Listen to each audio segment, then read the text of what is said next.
In my home city of Nottingham this week, I took a moment to pay my respects to those who were stabbed to death on June the 13th, visiting the touching floral display in the market square.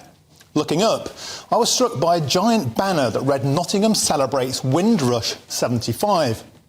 Last year, the council had similarly marked Black History Month, and for many months flew not a Union flag, but of course the ubiquitous flag of Ukraine.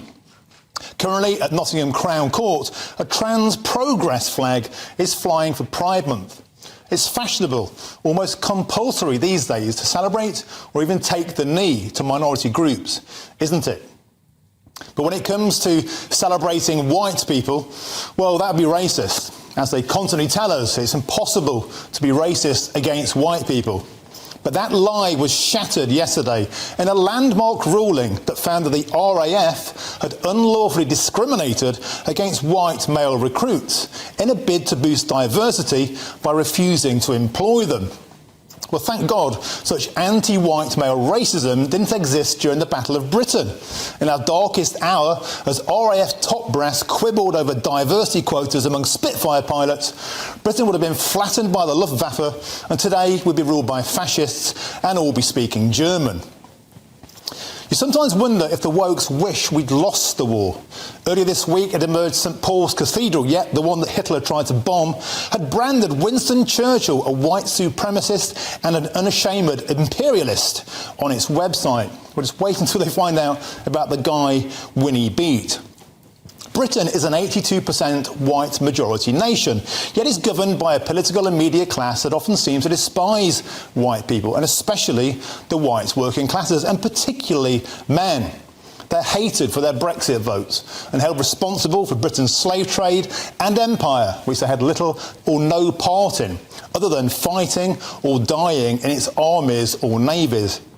White men forged this country.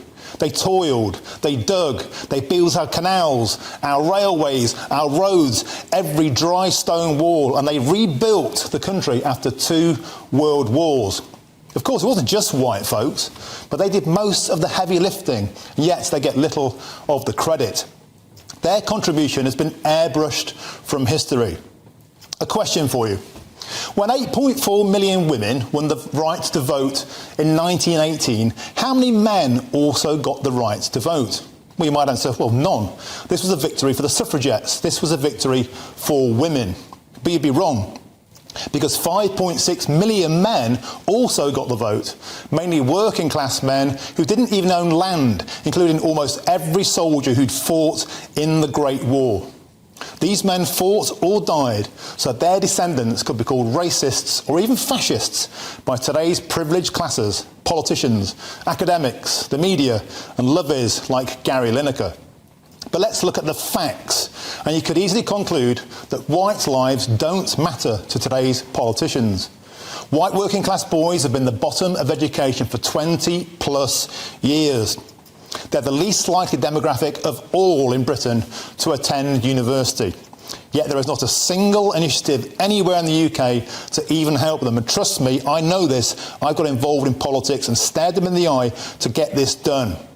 Yet to even suggest that these people need special help, well, that would be racist. They're also the most likely to go to jail, to be homeless and to commit suicide. When precisely does their white male privilege kick in? Now, this isn't a competition for victimhood. It's a cry for recognition and for equality, because every single person living in Britain today owes the white working classes a huge debt of gratitude. They died for this country. They built this country. So if we can have Black History Month and Pride, how about just every now and then we showed some respect to those of a Caucasian persuasion too? Okay, thanks for that. So tonight I'm asking you, has pride lost its meaning? We're running a poll. Get involved. Email me at gbviews@gbnews.com.